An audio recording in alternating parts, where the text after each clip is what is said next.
But it's time to switch gears, isn't it? Yes, it is. Wilson Mburu, Mock the Week, lots of interesting activity that I'm sure is going to give us quite a bit of explaining on. So let's see what he has this time around. Hopefully no jibes at us here in the studio. Yeah. Here's this edition of Mock the Week. This week, we celebrate 1 year since we began this segment. Turn down for what? Turn down for what? That's right, Mock the Week is now officially a toddler. So, buckle up, ladies and gentlemen. It officially goes downhill from here. So it was a very big weekend, this one, and here's the thing. I stayed up till very late to watch the biggest fight of the century, pitting two sworn rivals from two very different backgrounds, which ended in typical fashion. One bringing the fight and the other running for dear life.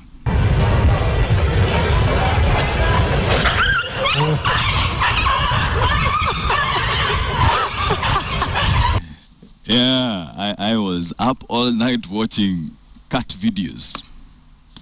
And then I wake up to hear that a certain Pac-Man was fighting with a guy who loves hugging. What to do? Anywho, President Uhuru Kenyatta decided that after almost being flown over a war zone in an oops moment, it was probably a good idea to go hide in a bush and get some fresh air while getting work done, or not. Over and above that, though, we were all glad that this issue of the president being flown to halfway to a place that we did not know was done, dusted, done away with. Quisha, capiche, finito, done. There was nothing else to say about this issue. The Ministry of Foreign Affairs has remained categorical that the presidential jet was made to turn back after security concerns were raised over the airspace in Yemen. This military activity led Yemen to closing its airspace since, get this, March 27th. It's been a whole month. You want to tell me that the president's security team did not know this? May I remind you that this Foreign Affairs Ministry is the ministry led by one Ambassador Amina Mohammed, who went on CNN to say that the government should have been given kudos for doing a wonderful job in Garissa. The response was adequate. The Garissa attack was handled perfectly. And the president could not fly over a war zone that had been closed for over a month. Madam Ambassador, you are slowly and steadily becoming another Olelenku.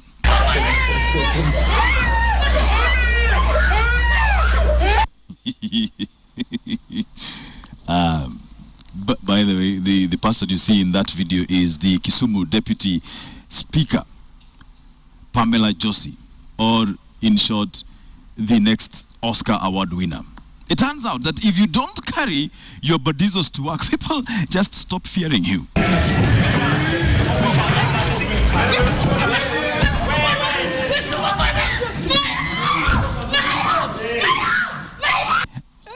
Let's just say that Sergeant at Arms really surprised the Deputy Speaker. I wonder whether any acting agencies have approached her. But speaking of surprises, there was really no surprise with some appointments made by President Uhuru Kenyatta earlier this week to head parastatals. But there was a very important lesson to be learned in regards to recycling. Jerry Mushura and Godwin Kimani tell us more. Wikipedia defines recycling as a process of changing waste materials into new products. On Mock the Week, we define recycling as rewarding old and overused politicians with state jobs as the young, jobless Kenyans sit with empty bowls begging for a chance. However, when President Uhuru Kenyatta released the names of the 302 executive appointees to different parastatals, he was just sticking to one of his coalition's promises of empowering the youth. Appointment nikasema president ameokoa. Kuna mzee mmoja kutoka Magharibi ndugu yangu. Sisi na yeye kila siku tuko kwa chemist tunatafuta dawa. Wazee wataenda wapi? Lazima wasaidiwe. The return of such people as Julius Sankuli, Soita Shitanda, Musikari Kombo, and others who are already or fast approaching the retirement age has been greeted with jubilations by Kenyans who urge the president to continue following his coalition's manifesto of transforming Kenya. Again, whether it's transforming Kenya into a country of old men is anyone's guess. Tuko na vijana wengi wale wametoka university hawana kazi. Serikali inasema ni vizuri kufanya recycling ya vitu ambazo zinaweza fanyika kama paper bags, nini plastics. Wewe huoni kama pia nataka kuwa mfano mwema kutuonyesha ni vizuri kufanya recycling? No, it is a bad example.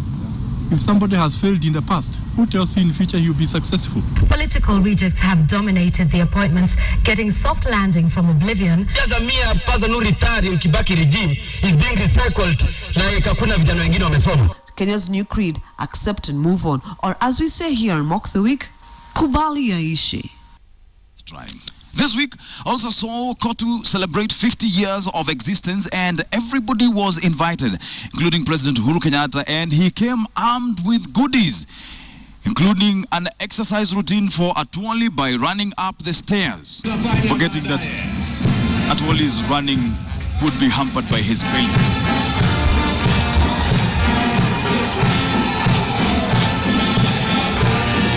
Mr. President, surely. And as is customary, the president had to make a speech, and again, he did come armed with a whole ream of papers. Hata hii hakuna haja ya kusoma, wacha tuongee tu yale ambayo yako kwa kichwa. Tuongeze by another 12% the basic minimum salary of the people of the Republic of Kenya. 12%, that's how much we value our lowest paid workers. And just to show how much love the president had for the people, he decided to shake the hand of everyone who was in that park. Because if 12% will not be enough, then a handshake should be.